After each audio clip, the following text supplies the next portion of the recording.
Nick Carter, famous for chasing crime.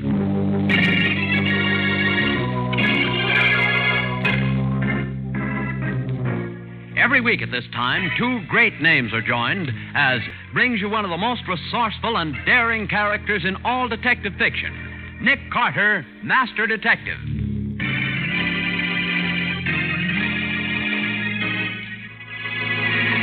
Carter, something terrible has happened. So I found out too late to stop you, huh? What do you mean? You're going to tell me that you've had another period of temporary insanity, aren't you? Yes, that's right. I don't remember what happened, but when I came out of it, I found this knife in my pocket. Yes, I expected that. Those stains on it. Carter, they're blood. Now for the case of the Barefoot Banker. Today's adventure starring Lon Clark as Nick Carter. It's 4 o'clock on a Monday afternoon, and Arthur Colby, portly, dignified, and respected, walks through the huge bronze doors of the Colby Trust Company and crosses to the curb where a uniformed chauffeur opens the door of his limousine. I won't need the car just yet, Marvin. I think I'll walk a few blocks before going home. Yes, Mr. Colby. Don't close the car door yet, though. I want to get in for a moment to take off my shoes. I beg pardon, sir? To take off my shoes. It's such a fine day. I think I'll walk barefoot. Mr. Colby, barefoot on Park Avenue? Yes. Good idea, isn't it? I can't imagine why I never thought of it before.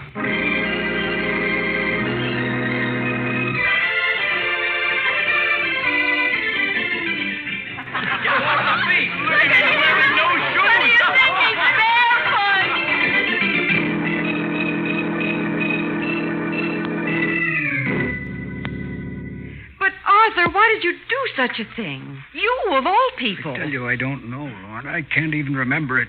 It was like waking from a sound sleep to find myself in the street, crowds laughing at me. Can you blame them? Richard, keep quiet. Yes, sister dear. And that newspaper photographer, I tried to smash his camera. And you only succeeded in giving him a better picture than he'd hoped for. It's on the front page of every tabloid in town. Don't remind me of it. You with your Homburg hat, striped trousers, and bare tootsies swinging that gold-headed cane at the camera. You shut up. Arthur, dear, please don't get excited.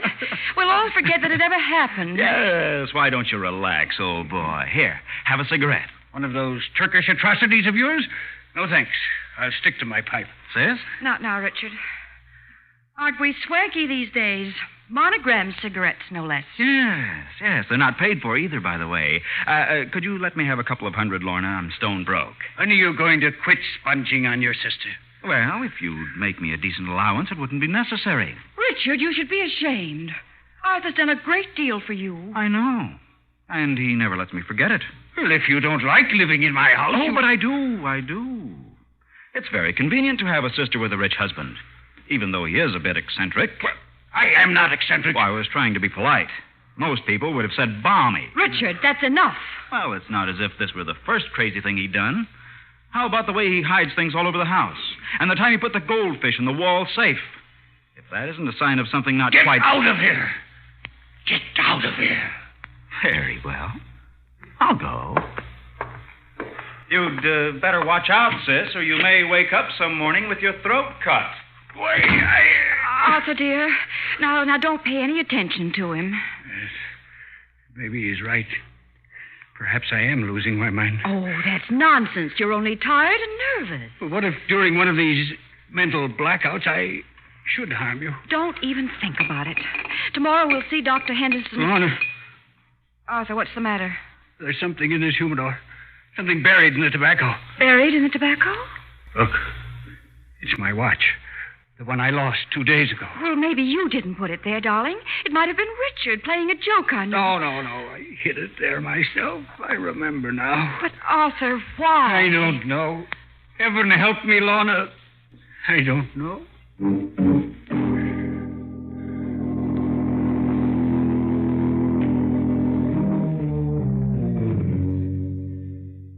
I should like to buy a knife. Is it? A kitchen knife? I believe so. Yes, a kitchen knife should do nicely. What kind, sir? What kind? Oh, yes, sir. Paring knife, butcher knife, carving knife? Butcher knife. Yes, a large butcher knife. Of course. Now we have them at various prices. The price doesn't matter, just so it has a sharp edge. A very sharp edge. You see, it's for my wife.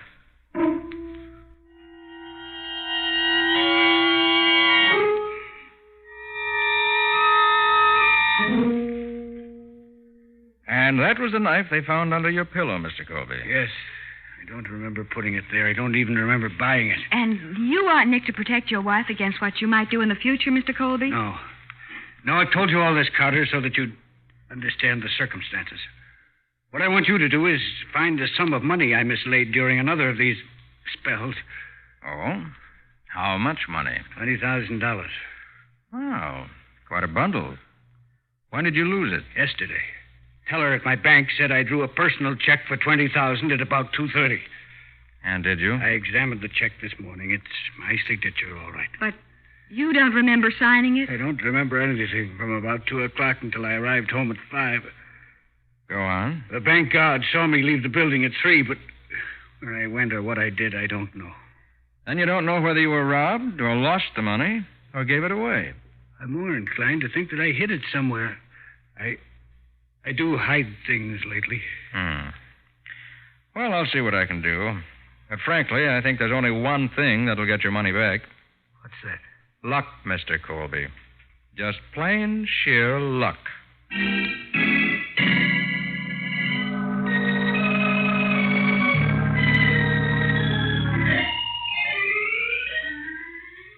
Patsy, there's something wrong with Colby's story somewhere. Huh? What do you mean wrong? It doesn't ring true. I'm no psychiatrist, of course, but I've always understood these mental cases followed a definite pattern. Well? The pattern isn't right. Up until now, he's been hiding little things about the house. Oh, $20,000 isn't a little thing. Not in my dictionary. No, mine. But he didn't hide it in the house this time, either. Yeah. That's one thing. And this business of buying a knife and hiding it is completely outside the pattern. Do you think he's lying? Well, it certainly doesn't make any sense that he should try to railroad himself into an asylum.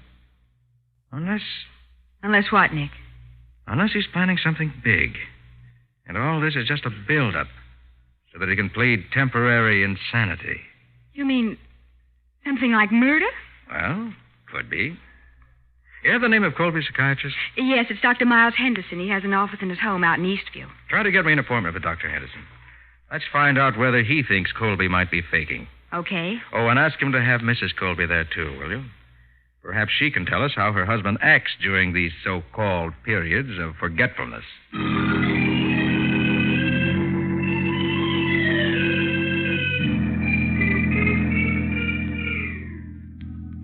Why did you ask me here, Mr. Carter?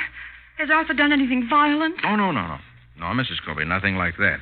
Yet. And just what is this all about? I'm coming to that, Dr. Henderson. You see, Mr. Colby has retained me to recover some money he thinks he's hidden and forgotten about. That's so. How much money? $20,000. $20,000? Yes. He said he drew it out of the bank during a period of amnesia yesterday afternoon. And he didn't have it when he got home. Why, We're going to say something, Mrs. Colby? No, I was surprised, that's all. You shouldn't be. I warned you that his condition was getting worse. Will you have a cigar, Mr. Carter? Oh, no, thank you. I believe I will. It's a rather large knife to use as a cigar cutter. Oh, I don't think so. I picked it up in the Orient several years ago. Oh, I see. Yes. Dr. Henderson, you've been treating Mr. Colby for some time, haven't you? Only about 2 months. At first, he complained of headaches and absent-mindedness. Then he began to find his personal belongings in odd places with no recollection of putting them there. Well, how about these periods of amnesia? They started 3 weeks ago, and they're getting progressively worse. At first, he did silly things, but now his actions are becoming more ominous. Such as buying that butcher knife and hiding it under the pillow, you mean? Exactly. For her own safety, I've been trying to persuade Mrs. Colby that her husband should be placed in an institution. And I can't believe that's necessary. I won't believe it. Not until... Until it's too late, perhaps. Richard keeps at me about it, too, until sometimes I think I'll go mad. And who's Richard? My younger brother. He lives with us. Well, I'm afraid Richard's right. He isn't right. You know what he's thinking of, Doctor. Money. Just a minute. I'm afraid I don't follow this. I love my brother, Mr. Carter, but I know his faults. He thinks if Arthur were in an asylum, I'd control Arthur's money. I see. Huh. Tell me, Dr. Henderson, have you ever observed a case quite like Mr. Colby's before?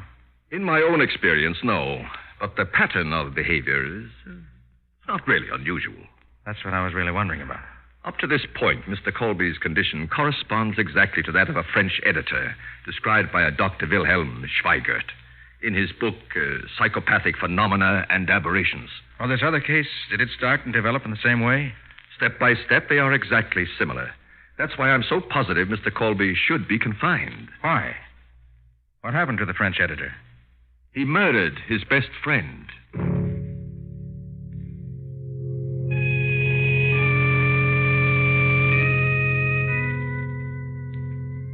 Did you find out anything from your conversation with Dr. Henderson yesterday, Nick? Just enough to make me even more curious. Patsy, I want you to get me a book. It's called Psychopathic Phenomena and Aberrations by a Dr. Wilhelm Schweigert.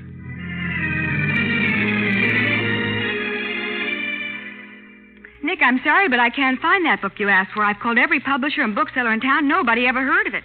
I don't think there is such a book. Oh. In that case, Patsy, get me the County Medical Association.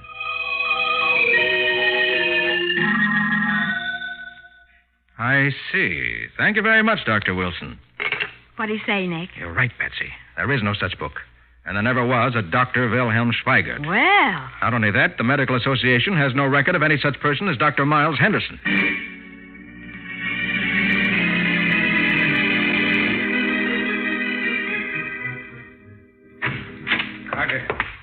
Carter, you've got to help me. Something terrible has happened. So I found out too late to stop you, huh? What are you talking about? You're going to tell me that you've had another period of temporary insanity, aren't you? Yes, last night. I started for my club about 8, and I don't remember any more until I awakened in my own room this morning. And during this so-called period of forgetfulness, what did you do? Murder your wife? No. No, thank heaven Lorna's all right. But look what I found in my pockets this morning. Why, that's Dr. Henderson's paper knife. I saw it on his desk yesterday afternoon. Yes, I must have been there last night. And these stains on the knife. They're blood. That's what I mean, Carter. I'm afraid I killed the doctor.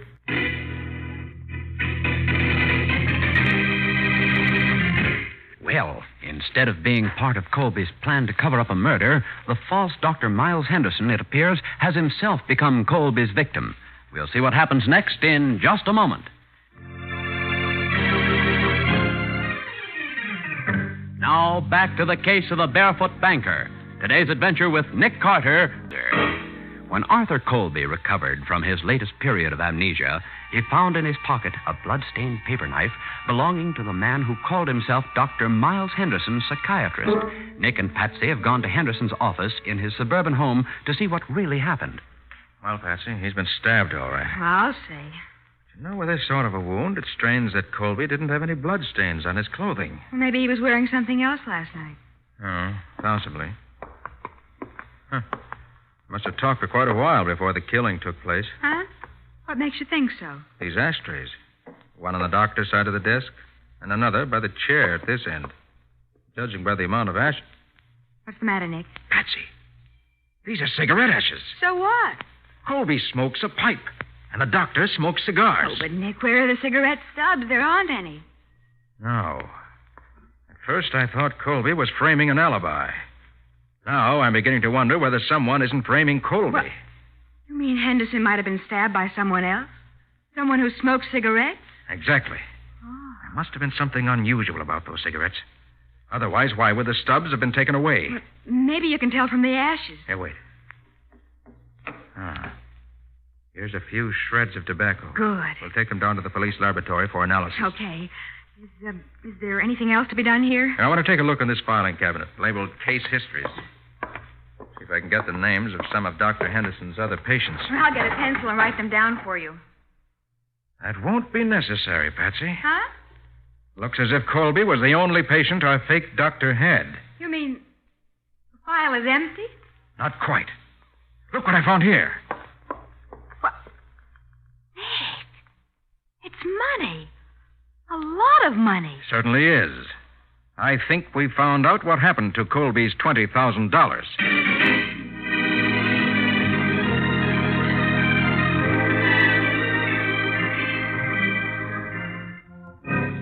mean I gave the $20,000 to Dr. Henderson during my spell of amnesia? I don't think it was amnesia, Mr. Colby, nor insanity either.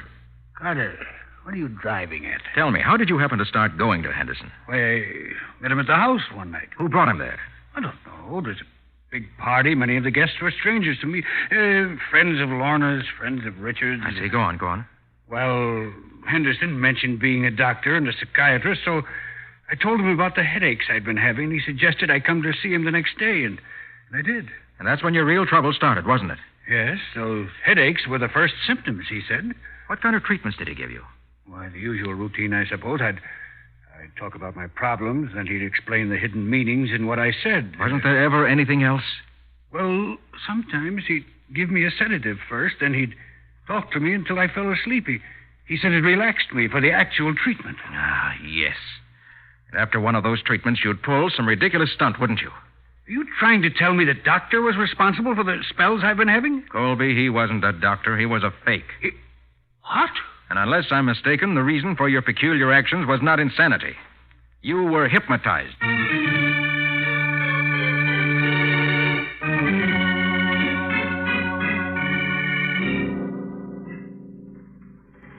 This is the garage, sir. My room's directly above. And if anybody had taken one of these cars out last night, you'd have heard it, wouldn't you, Marvin? Yes, sir. I did. You did? Then one of the cars was gone last night? Yes, miss. Mr. Colby took the convertible about 11:30 and brought it back a couple of hours later. Nick, according to the medical examiner, that's just about the time Henderson was killed. How do you know it was Mr. Colby, Marvin? I know the sound of the motor, sir. It's quite different from the others. I didn't ask about the car. How did you know Colby was driving it? Because it's Mr. Colby's personal car. But you didn't actually see him. Why, no, sir. That's what I wanted to know. Thanks, Marvin. Well, Nick, what now? We're going up to the house, Betsy, for a little friendly conversation with a killer.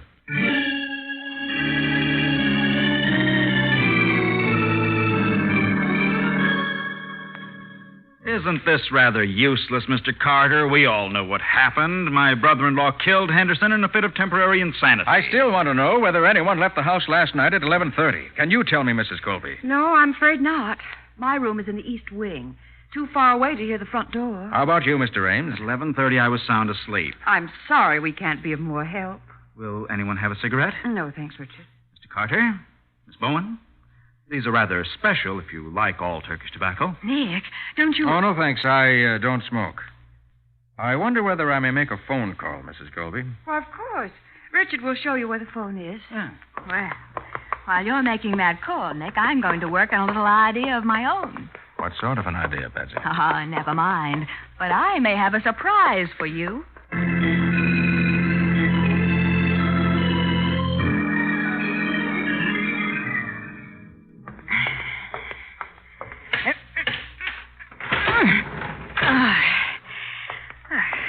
I hope Marvin doesn't come in the garage and catch me snooping around Mr. Colby's car. He might think I'm stealing it. But there must be an ashtray in the car. And if there are any stubs from those special cigarettes in it, the kind Richard smokes, it'll prove who took this car out last night. Ah, here's the ashtray. Oh, darn it, it's empty. Going for a ride, my dear? Mrs. Colby, I thought I'd like to watch a detective at work.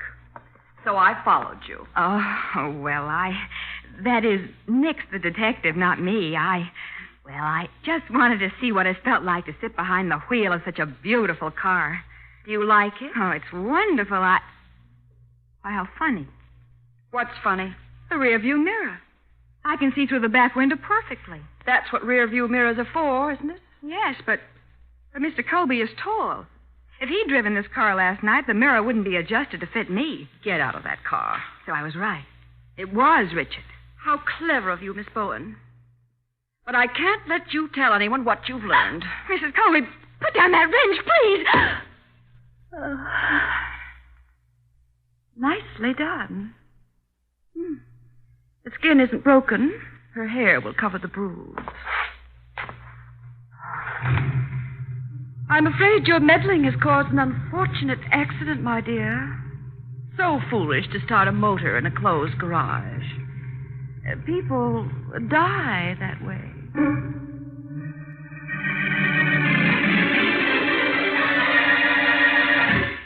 And as Mrs. Colby closes the garage door, Patsy lies unconscious behind the wheel of Arthur Colby's car with the motor running. We'll see what happens in just a moment.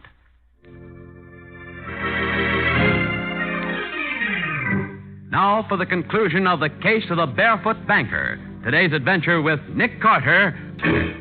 Leaving the motor of her husband's car running, with Patsy slumped unconscious behind the wheel, Lorna Colby closes the garage door and starts toward the house.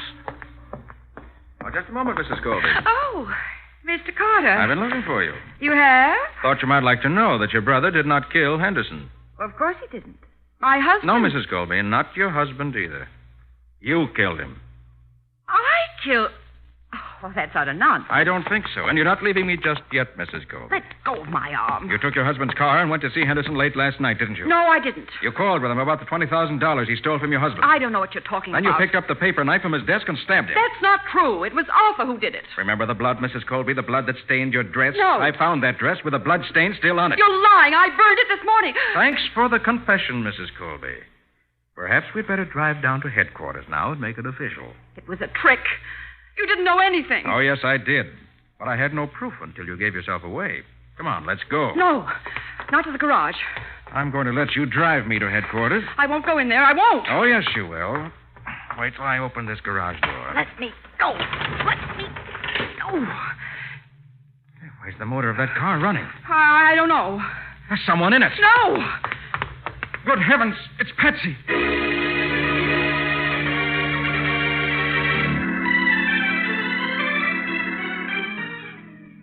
Well, Nick, they say I can leave the hospital tomorrow.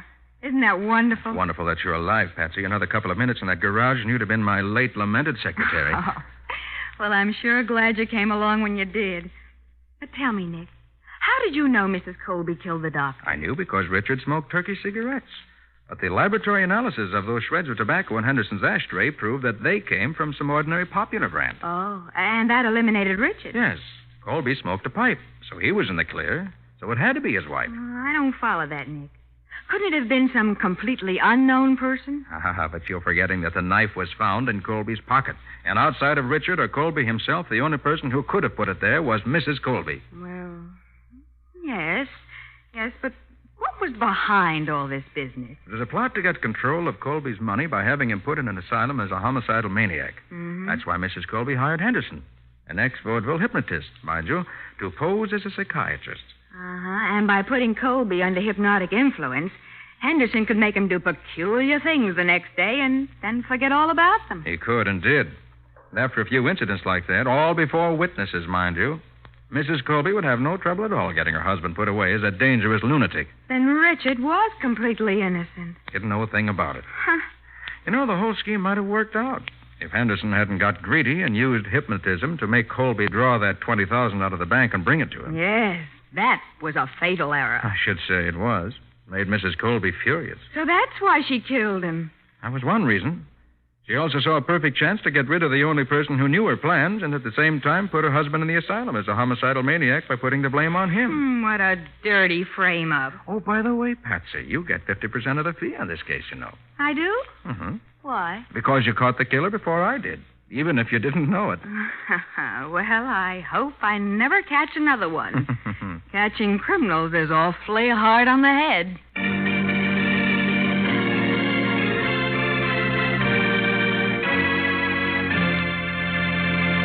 Nick Carter, Master Detective, produced and directed by Jock McGregor. Charlotte Manson is featured as Patsy. Today's script was written by Jim Parsons. Original music is played by Henry Silverne. This is Bob Martin.